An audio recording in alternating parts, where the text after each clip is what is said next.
Hey guys, Mortron here, or Sam is my real name. You guys asked to see my battle rifle I've been working on, so here it is. It's my first gun, so I'm not too upset with it. Like, it looks pretty good, I think, but I think I could do a lot better now. I think if I could do it again, I would definitely do a few things differently. I mean, the barrel. Sorry, the magazine comes out. So I'll do it over this side. Magazine comes out, goes straight back in with magnets.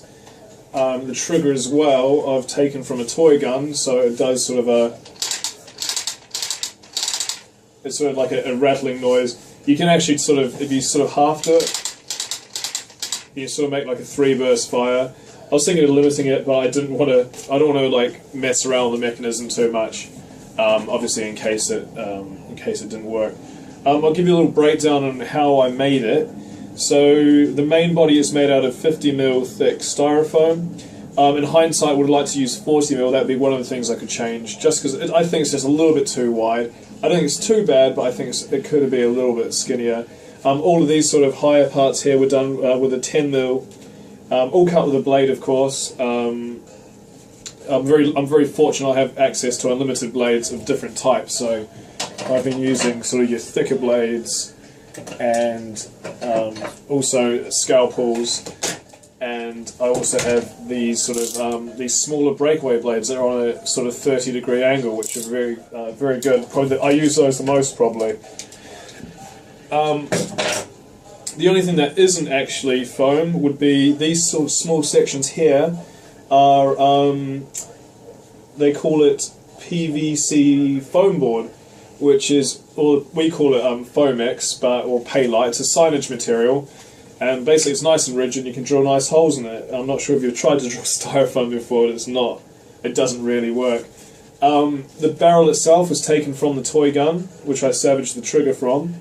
The barrel, believe it or not, is actually the other end of one of these, the hose pipe, but I shortened it, so I actually cut the sort of lip out because I didn't like that and just hot glued it together. All the screws are, and these are real screws.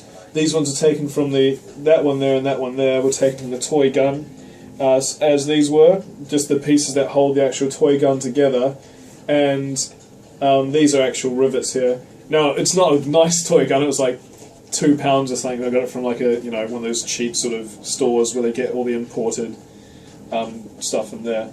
These parts here are actually euros, because I hate euros and they annoy me, so it's worth at least 50 cents in euro. As well as the magnet system here is actually, see that little crack in there is where I've tucked a Canadian toonie in there, because I had no use for that either. It was sort of the right size. As for painting, one other thing, I use a lot of this. Now, if you see my other pictures for this, this is a polyfiller, which is a water-based filler. Now, it works absolute wonders on this. So all of these sections here, which are usually quite rough, because obviously if you've had to sort of scratch them out almost with your blade, I've just used polyfiller and filled on a Q-tip or a cotton bud, and just sort of wiped that in there, which has really been quite helpful. So yeah, and all these sections here were done with the polyfiller as well, which sort of levels it all out, and I could smooth and sand it really easily. And honestly, if you're building a foam gun, obviously use sandpaper, and that polyfiller was a huge help. As for painting anyway, I've used 3 coats of PVA, the first coat being about 50% water, 50% PVA, or white glue, I think you call it in the States. Then I put a primer on top, a grey primer, a light grey primer, and then a grey coat on top of that. Now the grey coat, this is all spray cans, the grey coat was a bit dark, so what I did is I got the primer, which is a lighter grey, and dusted it over the top, which sort of gave it this sort of a bit of depth, and also lightened the whole thing up a bit. And then obviously I did the stripes as well, and the stripes were basically house paint, like a sample pot of house paint, and I masked it all up, brushed it on, and then I got a cloth and dabbed it off to make it sort of look like it had been weathered down. And then obviously I did the black the black wash wiped it off.